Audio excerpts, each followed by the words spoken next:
What is the creepiest glitch in the Matrix you've experienced? Part -3. This happened back in college. I was driving home from my cabin in northern Wisconsin through the Indian reservation. There was a man on the side of the road sort of limping along, and I pulled over and asked if he was okay. He said yes, he was fine, he just needed to get home because his wife decided she still loved him. They'd had a fight.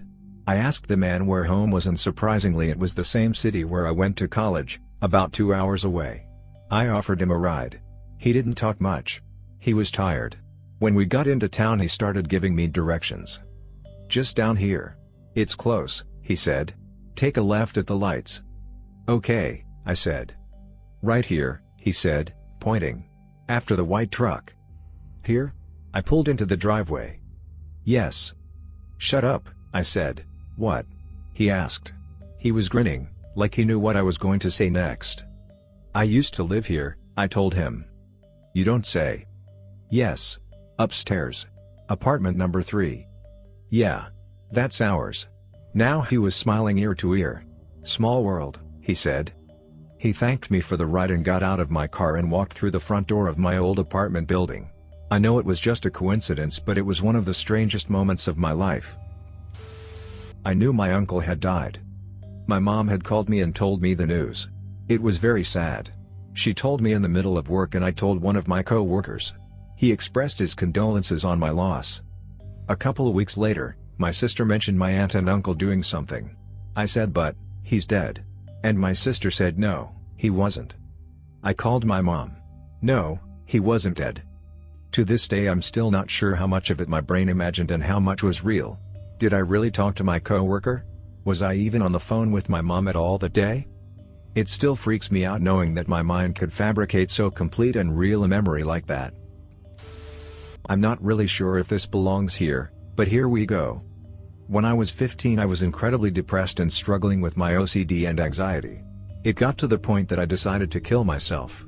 I arranged everything, note, when, where, how, etc., and waited. I waited about a week until my parents went out to dinner. I attached a note to my door telling my parents not to come in and to just call the police, got dressed in my nicest clothes, showered, did my hair, and put a suicide note in my shirt pocket. My father had a number of guns and I chose one of them to do the deed with, a Beretta 92 handgun or something like that. I went into my bedroom, turned on some music and laid down on my bed. I put the barrel into my mouth, sang a few lines of Free Fallin' through tears and pulled the trigger. Then it went into a third-person type thing where I was just watching myself. I saw myself laying dead on my bed, slumped over and bleeding everywhere. I watched myself lie in my own gore for what seemed like forever. Then suddenly it felt like all the wind get knocked out of me, and I was back in my body. Click. The gun jammed. I just threw it onto the ground and sobbed into my pillow for hours before cleaning up everything and going to sleep.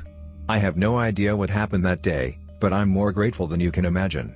After that I really made an effort to turn my life around, and it did.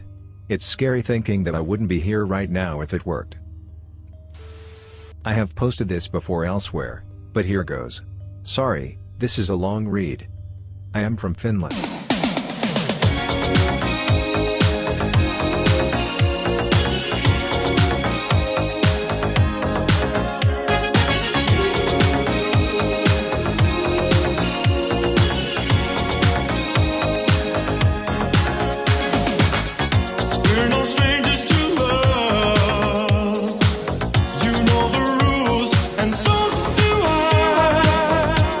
Commitments, what I'm thinking of.